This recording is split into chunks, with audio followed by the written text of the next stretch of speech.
Hello all. ఇలా onion corn pakodi చేయండి. వర్షం పడుతుంటే వేడి వేడిగా తినాలనిపిస్తది. సో, ఇలా క్రిస్పీగా పకోడీ చేసుకొని తినేది చాలా బావుంటుంది. ముందు ఒక బౌల్‌లోకి 1 కప్ వరకి ఆనియన్స్, అలాగే 1 కప్ వరకి కార్న్ కూడా వేసుకోండి.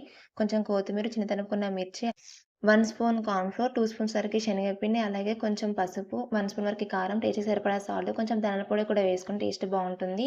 తర్వాత మంచిగా కలుపుకోండి. వాటర్ ఏమి యాడ్ చేయకండి. లాస్ట్‌లో కొంచెం వాటర్ యాడ్ చేయండి. ఈ విధంగా 4 స్పూన్ల వరకి వాటర్ యాడ్ చేసుకొని పొడి పొడిగానే కలుపుకొని చిన్న చిన్న పకోడీలాగా వేసుకుంటే క్రిస్పీగా వస్తాయి. ఇలా పొడి పొడిగా కలుపుకున్న తర్వాత స్టవ్ ఆన్ చేసి కడాయి పెట్టుకొని ఫ్రైకి సరిపడా ఆయిల్ వేసుకొని, ఆయిల్ మంచిగా హీట్ అయిన తర్వాత చిన్న చిన్న పకోడీలాగా వేసుకొని, లో ఫ్లేమ్ మీద మంచిగా ఫ్రై చేసుకోండి. లాస్ట్‌లో కొంచెం హై ఫ్లేమ్ పెట్టుకొని క్రిస్పీగా అయ్యేంత వరకు ఫ్రై చేసుకుంటే సరిపోతుంది. ఏదైనా స్పూన్‌తోని టర్న్ చేసుకుంటూ గోల్డెన్ కలర్ వచ్చే వరకు ఫ్రై చేసుకున్న తర్వాత స్ట్రైనర్‌తో తీసేసి ఏదైనా ప్లేట్‌లో లేదా బౌల్‌లో వేసుకొని వేడి వేడిగా సర్వ్ చేసుకొని తింటే చాలా అంటే చాలా బావుంటాయండి. ఒకవేళ మీకు చట్పట్ కావాలంటే ఇంకా కొంచెం చాట్ మసాలా, కారం కూడా యాడ్ చేసుకొని తింటే బావుంటుంది. ట్రై చేయండి. వీడియో నచ్చితే లైక్ చేయండి, సబ్స్క్రైబ్ చేసుకోండి. Thank you.